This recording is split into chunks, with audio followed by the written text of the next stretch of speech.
My name is Mark J. Kohler, and this is Main Street Business Rescue. Our goal on this show is to find an entrepreneur, a Main Street business owner, if you will, in America that's struggling. Now, as you can see from below, we're going to be talking to a milkman, a real, legitimate milkman. In fact, two of them, because we're going to be bringing on an expert to help Rick Strong. Here's the facts. Rick Strong is age 62. He's been delivering milk in the greater Boston area for over 40 years. His sales are down 80% since the beginning of COVID. His business was predominantly delivery of dairy and milk products to commercial buildings for their lunchrooms, their kitchens, if you will. Now with COVID and everybody working from home, that business has fallen through the floor. He bought a brand new truck for his business this year in hopes of really taking his business to the next level, and the pandemic has been devastating. So join me as we jump into this consultation with Rick Strong in Boston, joined with my amazing co-host and partner in my law firm, Matt Sorensen, and let's see what we can do to help him and also give you a few tips that might be helpful for you and your business. Well, welcome to Main Street Business Rescue. I'm here with my amazing co-host, Matt Sorensen. Today, as you've already gotten the facts of our Main Street business owner that we're hoping to help, we're going to do our best in a good example of a consultation that might take 45 minutes to an hour with a good tax legal type business professional. And we're hoping to have any impact we can here on Rick's story. We've got our expert, Alan Reed, who we'll introduce shortly, that is going to join us in this short episode of Business Rescue and hopefully add even some better insights into what might be able to help Rick. Matt, thoughts before we bring in our special guest? Yeah. Owner. Yeah. So Alan is a dairy expert, which is good because Mark and I are a little weak in the dairy line of business. So we'll have some great tips from Alan, I'm sure, specific to, as you know, today, the milkman, as I like to call him. But yeah. Mark and I too, I just want to say this. Yeah, we're tax lawyers. We're business lawyers. We're also tax and business lawyers, but we're business owners too. You know, we have a law firm, we have other companies that we own and operate and employees, and we're in the trenches too. So hopefully some of that business insight that we've gained from being in the trenches, like many of you, will be helpful today.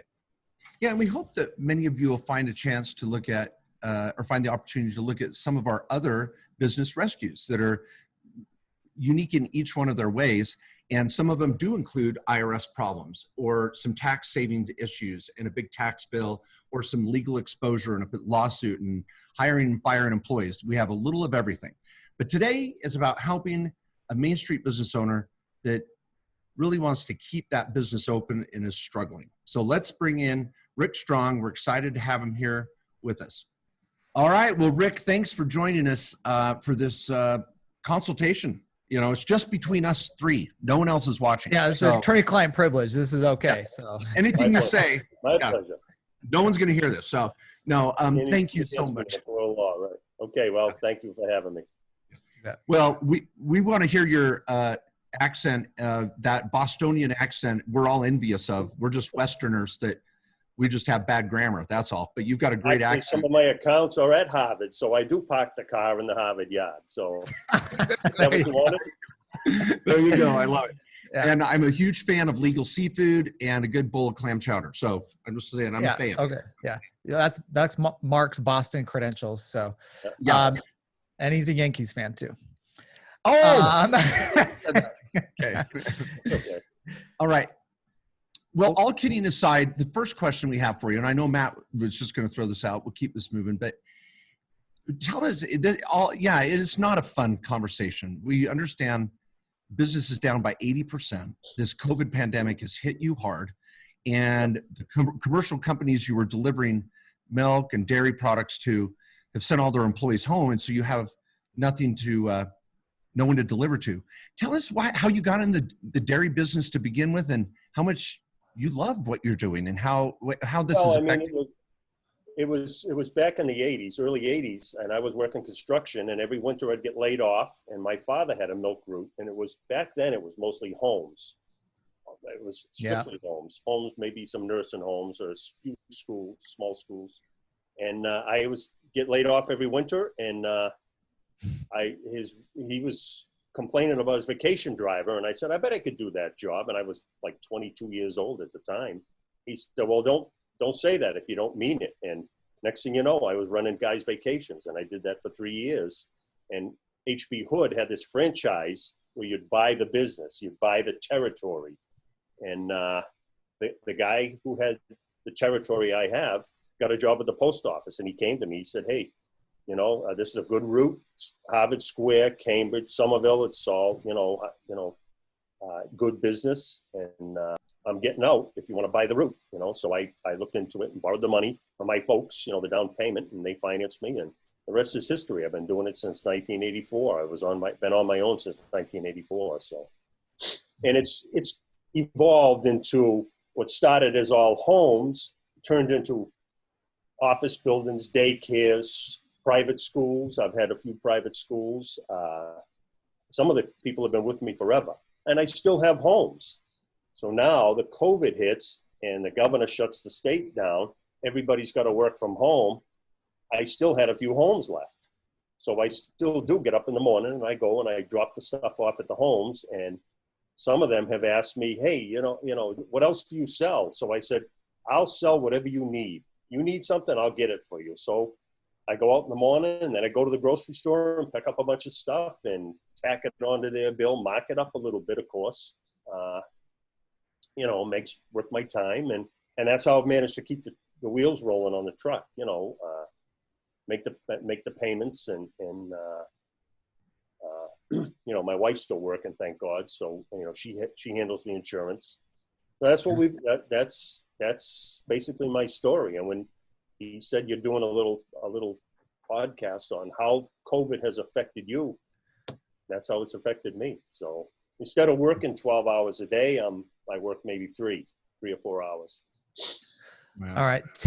Tell us, when your business is doing really well, what's your make that you're taking home? What are you taking home out of your business when it's doing really well? Well, between 1,000 and 1,500 a week is 1,500 is a good week. If I've had a real good week, get a lot of big orders. Okay.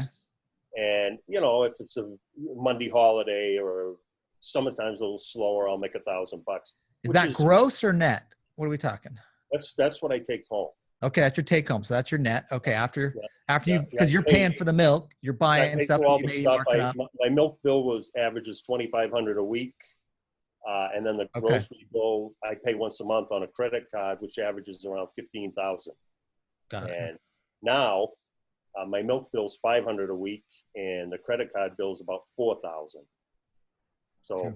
You can do the math. You guys are pretty smart. You can do the math and figure out how much volume I'm down. Yeah. Okay. So I think at this point, it's best we bring out our expert. Let's get 2 or 3 ideas on the table, and then we can vet those with Rick and let our dairy owner, Alan Reed, a very busy man, on his way. But Alan Reed started this business with his family. I think it was his dad. We'll let him maybe tell us some of the history here, but it was in 1962. Now they're in 4 locations in eastern Idaho, doing full-service dairy and delivery all over this eastern Idaho state. And when we heard your story, Rick, we immediately thought, we've got to reach out to Alan Reed, see if he'll come on the show and talk a little bit about what they've been doing during COVID and maybe share some tips or strategies. So, Alan, thank you for joining us. We really appreciate it. Oh, it's great to be here. Thank you for having me. Well, maybe talk dairy for 2 seconds and introduce your dairy to Rick, so Rick knows you're legit. Okay. I have been in the dairy business for a long time. My dad and his 2 brothers started in actually 1955, and we have milk home delivery as well as delivery into grocery stores and convenience stores, and our own ice cream and dairy stores. So we're a producer handler. We milk the cows, we bottle the milk, make ice cream and cheese, and then sell that right to the consumer. So that's been our business for years. Now, can I share the secret ingredient? Is that all right? Yeah, that'd be fine. Okay. His milk, I'm not kidding. Every time I go to the grocery store, I'm not lying. I want to not patent his ego. I'll go to the back when I'm getting other gallons of milk, and there'll be chocolate milk, and I'll get it, and I'll start drinking it before I get to the checkout stand. And they're okay around here with that. I'm still paying for it, but this secret ingredient is potato and potato flakes. I don't know. 2 seconds, Alan. Tell us how that came about. I think it's just an interesting story. Well, my dad was president of the National Potato Board years ago, and anyway, in the midst of our conversation, one thing led to another, and I realized that potato flakes was a lot cheaper than non-fat dry milk that we were using in our chocolate milk. And anyway, through some research, I figured out how to put that in the chocolate milk and save us some money and create a great texture and flavor. And it has been a hit ever since. We sell lots of chocolate milk. No kidding. Wow. Who I knew? have never heard that. That is. Yeah, it's a problem. Only in Idaho. They put potatoes in everything. Yeah. So you have a COVID-19 right here on your waist, right? Yeah. Let me ask this, Alan. What have you done as COVID hit? What changes have you had to make that you think would be helpful for Rick and his business as you've had to deal with COVID in your own? Well, what we found with COVID is our dairy stores really slowed down, but our milk home delivery really picked up. I mean, even into the grocery stores, but the home delivery to consumers direct to their homes, it just exploded. And one of the things that we did is that we made sure that we had a variety of grocery items. So not just only milk and a few dairy products, but we offered the customers pretty much everything that they would need in order to prepare meals and have food for their family for the week. And so we looked at everything local, any kind of local businesses that we could find that we could sell their products that would accompany our dairy products. And it just really grew our business in that short little time when COVID first hit. What are the top products that you're adding on with the milk? What are the top sellers that people buy that you add on with the milk? What we added on was produce. Yep. Produce is a big one. Yep. As well as cheese. We were already selling cheese, but we added a variety of other cheeses, more artisan type cheeses, as well as different types of breads. We sold regular loaf bread, but we expanded that into a lot of other varieties, flavors, and artisan type breads. Those were the really big sellers. Now, before we get to your tips for Rick, and Rick, you might have a question or two for Alan, and you're being so kind to just sit there and soak it up. I'm identifying with him as he's saying he added that on, where I've reached out to people and said, I'll do your grocery shopping. That's what they want the most. They want to be able to get, and most of the people that want produce, they want organic. So, I'll stop the truck and I'll run into Whole Foods and I'll get it and deliver it to them, and here you go, and just add it onto their bill. And it's marked, instead of leaving 4 half gallons of milk, you're leaving 4 half gallons of milk and another whole box of all kinds of stuff. And you're able to charge them, we are in the business of making money, and we're in the business of helping them. They never forget that, That's good. So That's good. I'm So, open yeah. to anything. Yeah. It's You might have the some homes.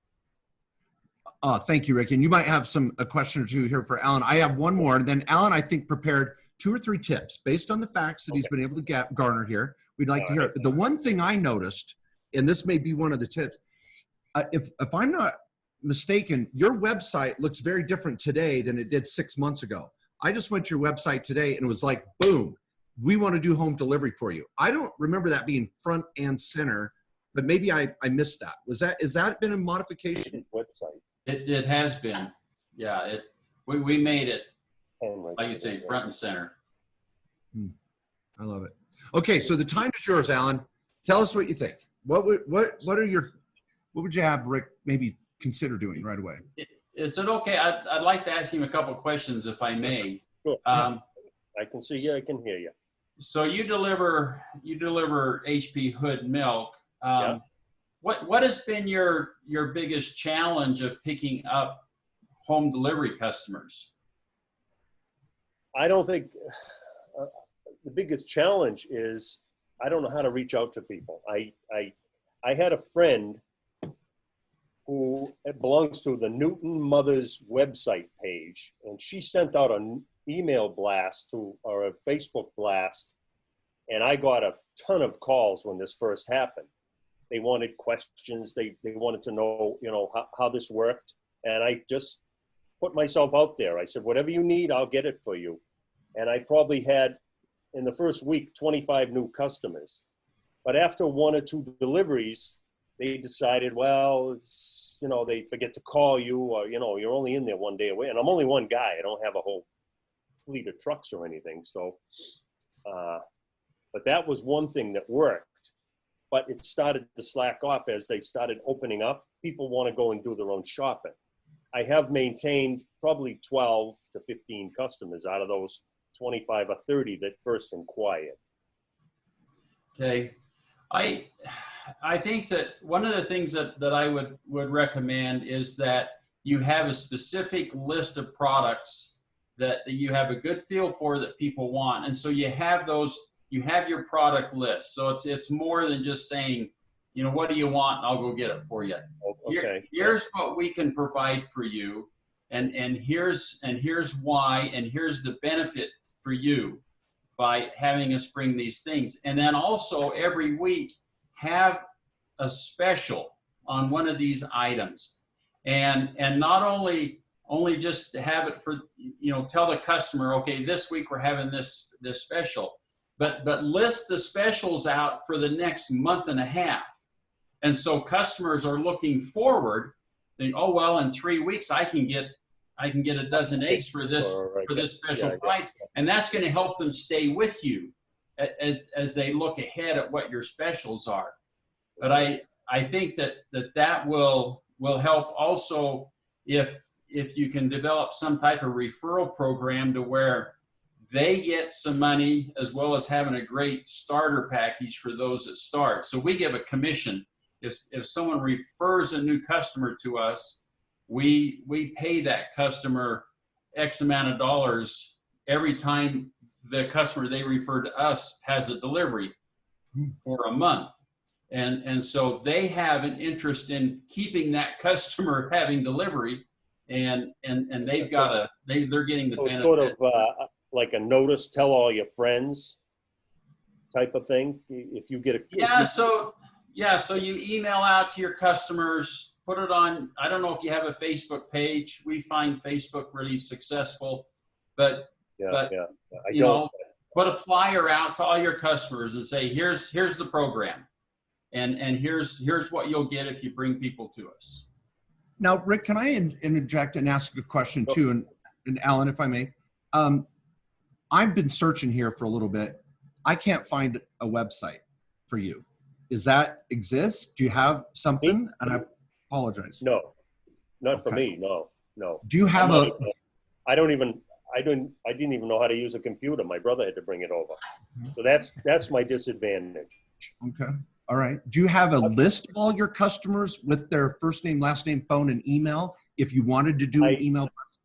Well, I have their name and address and phone number. I don't know about emails because I don't use email.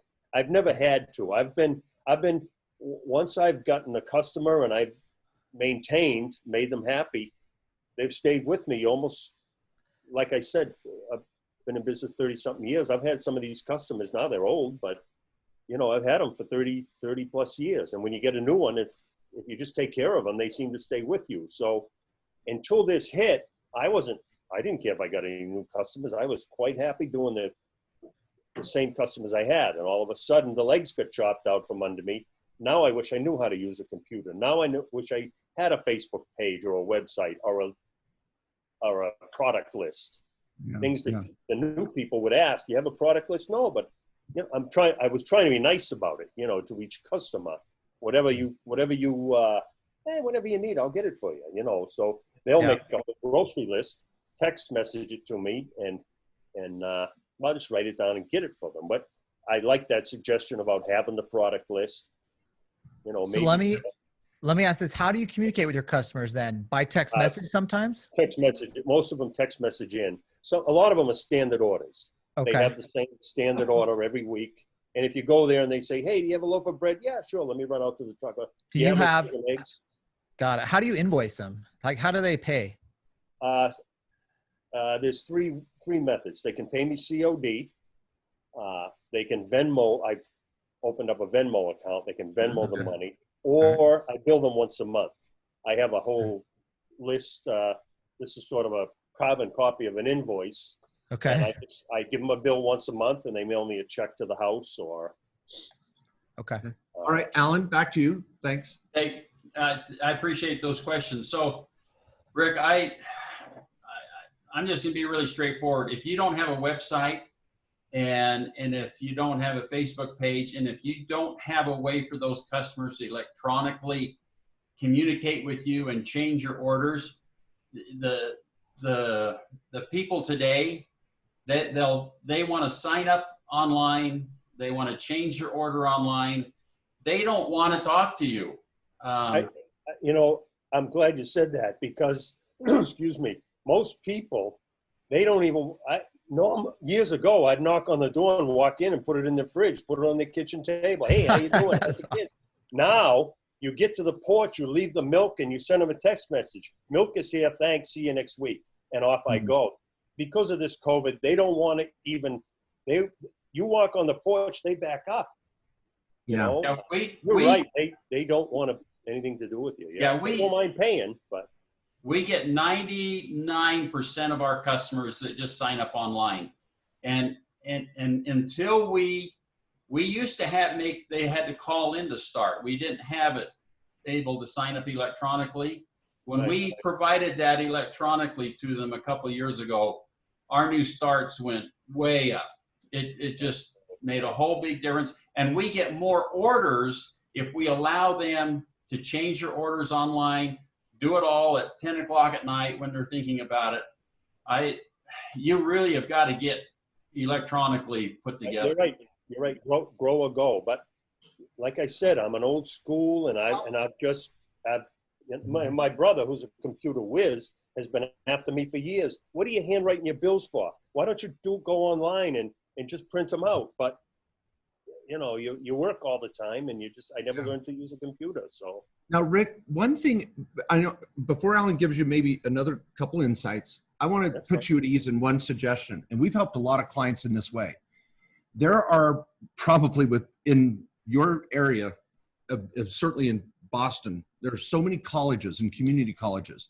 There are college students that need intern hours that are in marketing and film and social media degrees, where they're required a lot of times before graduating to go out and do an internship and help a small business and go through this practice. With a couple phone calls and maybe your brother helping you out, we don't want you to think you've got to spend a ton of money or go to become a tech specialist yourself. The trick is to get one or two college students right away. And I think you could do it within days. Have a couple college students sitting in your front room going, guys, help me. And the right college students would rub their hands together and be ecstatic to help set you up a website and start trying to get at least some of your business electronically out there. Doing a Facebook page immediately and then reaching out to the friends and family to have them start posting. And I think you could see a quick response to that type of effort, and it wouldn't have to be that expensive. Anyway, back to Alan. Alan, one last tip. We talked about electronically. It's not that hard to do because there are several subscription type services for home delivery businesses, and you could hire one of those on a subscription service, and they would have you all set up in a matter of hours with your product list, billing, and all those sort of things. And so it's really not, you don't have to start from the beginning. You just need to get them on board and have them help you. What's the name of some of those software companies off the top of your head? Do you know any? Off the top of your head? One of them is called DMS. That's they're based out of Ogden, Utah. There's another one called Delivery Biz Pro, and I would suggest you give DMS a call. They could have you set up in no time. Cool. Thank you. That's good. And Okay. I can help you more with that. But if you don't get electronically in place so people can order, sign up, do everything online, it'll just be a struggle for you. Yeah. It sounds like too, you love what you do. Being able to walk into Well, I someone's do. house. I'm out. It's only because I don't work for anybody. I don't take orders from anyone. I get up when I want. I drive around. I like getting up in the morning. I drive around. I see people. Yeah, I love it. I do. I've done it, and I'm on the back nine. Of course, I'm 61, and I have a few more years, but I like what I do, and I'm not ready to retire. I'm not ready to give up. So. Okay, I got one more comment. Matt, is it okay if I want to ask Alan this. Alan, if you've got one more tip, fine, but I certainly take that opportunity. But something interesting to me is I think you're missing an opportunity too, Rick, that if you say, I'm going to give this 5 more years, I'm going to get up to speed electronically. I'm going to really stretch myself. I'm going to network with some young people that can help my business grow, maybe even give them some commissions, a piece of the action as they help you build that. Alan, what do you think? 5 years from now with this delivery list, he could have something worth selling. Oh yeah, no question about it. In today's world with what's going on, you could build a home delivery service fairly quickly. If you have it in place electronically for people to use.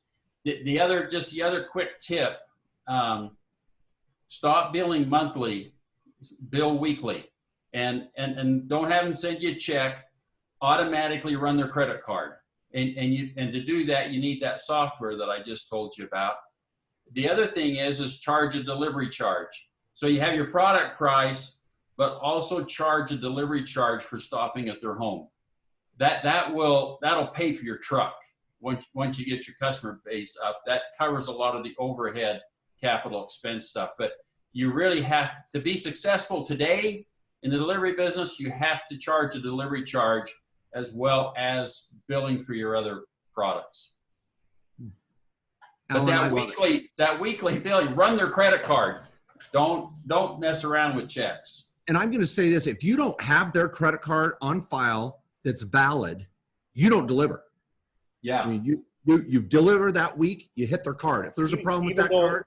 Even though I've known most of these people for 30 years and they just write a check once a month, like. Well, I'm talking about your new customers. But your new know, customers. Oh, new customers. Yeah. Okay. Matt, I know you wanted to say something too. Yeah, no, I was going to ask, what's the, and I think we may have put this in the informational section at the beginning of the show, but what is the profit margin difference on the commercial delivery you were doing pre-COVID versus home delivery? Would you charge the same? It's the same. Okay. I charge a retail price. Now, is your commercial order larger, I suppose? Commercial could, in some cases, 10 times larger. I use a 2-wheeler in the commercial stops. You go into an office building with 12 fridges, you fill that, you wheel a stack of 5 cases of milk and cream. Okay. You go into a guy, a family of 4, deliver 4 half gallons of milk twice a week, or 6 or 8 half gallons of milk. That's it. And you try to get them to buy something else. You go into an office building with you only need one office building. That's an hour of delivering to homes, in my eyes. Okay. Alan, any final words of wisdom? Well, I think that I think you need to get digitally on board, get a website so everything can be done electronically. You're ordering everything so you don't need to deal with it, and you can automatically bill. I would work on those customers that you've had for 30 years and just try to get them to understand you're changing your program, and get your money every week. Don't wait for a month. Do your delivery charge, and then work your specials, your product list, and that sort of thing. The biggest thing is you have to get this software to become electronic and virtual.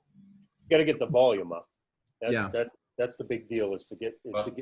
Well, you won't get the volume unless you're online. Right. I know what you're saying. Yeah. Yep. Well, Mr. Alan Reed, thank you. You're awesome. And I thought one of the tips was going to be get a case of chocolate milk and have it shipped out from Idaho, and it's gonna blow up. So that's what I'd recommend. That you get your customers addicted to that chocolate milk. It's like crack. I mean, it's just kill it out there. So it's like illegal to go drive around and sell it. It's that good. Yeah, it's that good. But Alan, thank you so much for being with us. You're welcome. Thank you. Good luck, Rick. Yeah, thank you, sir. Rick, why don't you tell us how your business was going before COVID hit, how 2019 was ending, and how you're coming into 2020. Tell us about what your business was doing and what plans you were making. Well, I was going along, and everything was great. I had a ton of business, and I was working all kinds of hours. And the problem was I had a truck that kept breaking down, and then it was a diesel, and they couldn't find anybody to fix it. And my wife says, "Stop renting a truck.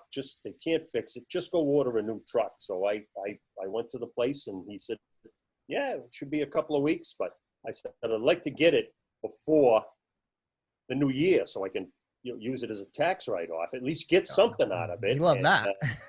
New Year's Eve, he called me. He said, "Your truck's ready." I got it just under the wire, and I brought him the plates, and I drove home New Year's Eve with a brand new Isuzu milk truck, and was able to write it off on my taxes for 2019. So, excellent tax strategy. I'm glad 2.5 months went by, and COVID-19 hit. I had made 2 payments on the brand new truck. And there I was with a brand new truck, $40,000 on it, and said, "Now what do I do?" So, one day I came home on a Friday, and all the calls came. Every office building, I probably got 70 office buildings. One by one, they called. "We got to shut down, Rick. The governor shut the state down. Rick, sorry, we'll call you. It's only going to be 2 or 3 weeks." Here we are 5 months later. Wow. With no end in sight. In Massachusetts, anyway. Yeah, it's tough. And I just a note on that tax strategy, because some of our small business rescues are deep in the tax or structuring situation, but obviously we're going to be talking about getting your revenue back up here shortly. But I think the tax strategy of buying equipment or a truck at the end of the year is a fine strategy. It's excellent. In fact, the Tax Cuts and Jobs Act, Donald Trump, GOP, love him or hate him, threw gas on the fire. The auto truck, delivery truck deduction is phenomenal. The only recommendation that we make is make sure it makes sense economically. And it sounded like it did for Rick here, because he was renting a truck, he had breakdowns, it was affecting the business negatively. He didn't need to go out and buy a sexy truck to look cool. I think the big takeaway here, and this is the real coup in his tax strategy, how did you get your wife to recommend this? There's every guy out there in the world that wants to know, how can I get my wife to recommend buying a truck? Because my wife, she watched me for 5 long weeks. Every time they wouldn't fix, she's watched me for 22 years, but okay. Watched me struggle. She goes away on vacation. I continue to go to work. But she has watched me struggle over this truck. She said, "Just go out and buy a new truck. You're going to stay in the business for a few more years. It's a brand new truck. And when you decide you want to retire, you can sell the truck. You'll have something sellable. This piece of junk you have now, you're never going to be able to sell." And she was right. I didn't want to take on the burden of a truck payment or whatever. But whenever she said that, I was with her son. And he said, my mother said, "Go buy the new truck." We went in and I gave him a deposit, wrote him a check for $1,000 and said, "Order it." So it took a few weeks after that before they took delivery. But she, like, I got a great wife. What else can I say? Yeah. Well, she's been my partner in this, so All right, Rick. Well, I think one of your best strategies, and this is, Alan's the genius behind some of this stuff. I'm going to be leaning on some of his stuff, but I just want to put it in context after hearing your story. Remember when you were the 22-year-old kid picking up the vacation shifts of other milk routes? Yeah. That's the kid you want to find right now. Okay. Go find that kid. That kid knows Facebook. That kid knows how to get on the internet. That kid knows email, and he can really help your business. Because you might want to go on vacation. But right now, you need someone to help you get on Facebook. Think of the Newton mothers you talked about that did a post on Facebook. They had to probably call your phone number. There was no website for them to go to, no Facebook, no subscription that Alan talked about. He said 99% of their signups are online. You're not even there. So if the ones that called you, that took the time to make a phone call, how many of them more would have signed up if they just clicked to your website or your Facebook page and were able to register there? So I think if you can find that 22-year-old kid that was you back in the day, that's going to have the skills of kids today, I think that would be great. And I think also, and this was something that Mark mentioned and Alan too, is if you want to be out of this business in a few years, 3, 5 years, whatever it is, you want to be able to exit and make some money. You bought this route from someone else. Maybe that 22-year-old kid buys it from you. And some of these small businesses like this, it's not going to be a big company that's going to come buy you out. It's usually someone else who wants to take over your route, who wants to be an entrepreneur, take control of their life like you have. Don't answer to anybody, but they're going to have to buy in. And if you've got a valuable route, that's like the perfect person that you could trust. Is that person helping you and come in and take it over? That's what I'd be angling for in the long run. Now, in a couple, again, seemingly overwhelming tasks is hiring an employee. It can be it can be scary. And it can be dangerous if you try to hire this kid under the table or whoever it is. And I have a twofold recommendation. The first one is, I want you to remain the face of this business. This is awesome. These people that have been a customer of yours for 30 years, I still want them to see you walking up to their door saying hello. When you hire this 22-year-old kid, it's not to make the delivery. It's to make the deliveries happen. And then you're out there shaking hands, kissing babies when COVID's over with, and you're out there making sure these people get to know you. And they're like, oh my gosh, I've got and I'll be a little direct. The cutest little old man comes by and delivers milk. And this guy's been doing it his whole life. They will eat you up. They will love you. So don't replace yourself out on the street. Replace that part of you that doesn't understand computers and get them in your office doing this crap. And this is going to explode again. You're going to be the happiest man on earth. And so the second part of that is it can seem daunting. So make sure you're using an accounting or law firm to help you get legit. It's time to get a real entity set up with a real name that you can brand. And maybe it's Rick Strong Milk Delivery or Rick Strong Delivery, but you've got a powerful last name there. You could play off the word strong in a lot of ways. Get that brand figured out and get an entity set up, get the tax ID number, tie it all to the Venmo and all the things that you're doing to get payment quickly, and have that coming out of the gate.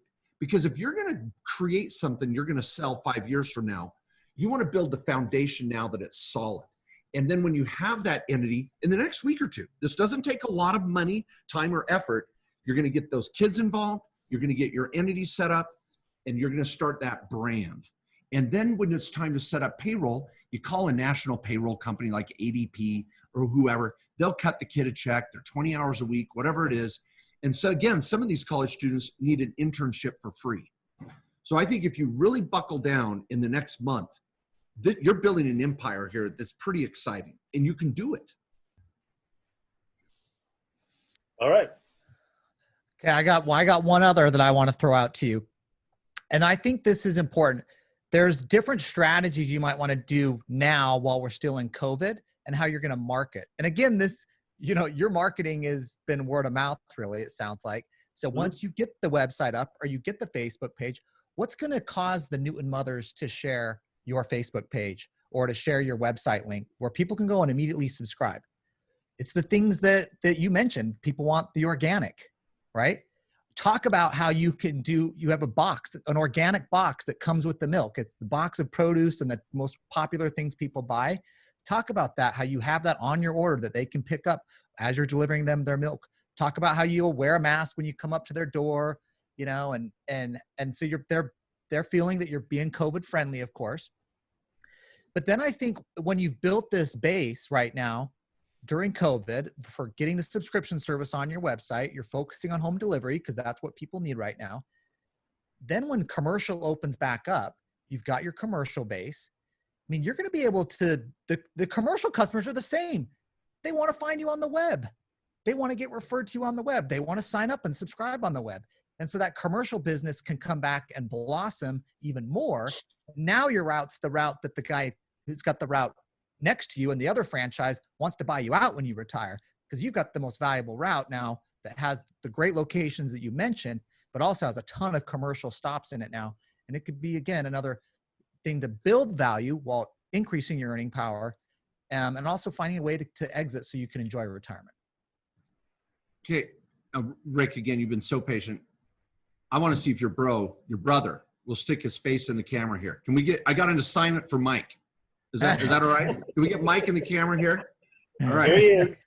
Okay. Now, both you guys squeeze in there, man. Look at it. You guys like twins. I love it. Except one Close. has a little more hair. But okay. Now, Mike, I got a job for you too. Thanks so much for nominating your brother to be here too. Mike, we've got to know the story of Rick Strong. And I think if you can get your camera, borrow your wife's camera, your kid's camera, get the best phone camera you can find, and follow Rick around when he does a delivery. And just get him walking up to the doorstep and saying hi to people. And while he's driving down the road, you're sitting over there saying, how's your day today? Oh, I've been up since 5 a.m. I picked up my milk. And just shoot a little video on your phone even. And then you're going to let that 22-year-old kid or kids that you're going to get at the local college to make a little video about Rick Strong and milk delivery. I mean, this will choke people up. And you then put that on that website.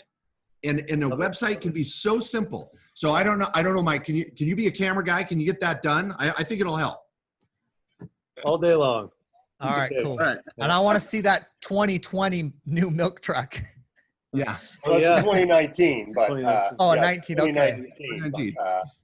2019. So, well, Mike, thanks for referring your brother here. Yeah. Well, thanks for all you do. I'm a big fan. Watch you guys all the time. Did your self-directed IRA summit there last year. So Okay, cool. Yeah, I love it. You guys are great. Yeah. A lot of good insight. Well, Thank Rick, you. we appreciate you. Any final thoughts or questions for us as well? No, I appreciate all the I take criticism well. I know the things I probably should have done years ago, and probably now that I know some things that I do have to do, and I appreciate you taking the time to put me in your group of friends. Millions of followers. Millions of Yep. followers. Yeah. Well, I might even have customers watching. Who knows? there we go. Well, pretty soon, folks, you're going to be able to Google Rick Strong milk delivery in the Boston area, and his website's going to come up. Let's summarize our top 10 strategies here for today. Number one, get a printed product list. Not only the one on your website, but that you can hand to your customers, a little index card or a piece of paper that has this month's specials and what you can deliver and the prices. Number two, you're going to get up electronically. Website, taking credit cards, able to do all the little things that come with a website and a shopping cart. Number three, reach out to DMS or Delivery Biz Pro or one of these software companies that'll help you get that delivery system online. You don't have to go out and spend $50,000 on website programmers. There's people that are out there trying to deliver other stuff to homes, and there's businesses that will support you and get you set up quickly. Number four, bill weekly and collect money weekly. Don't wait a whole month to get that money.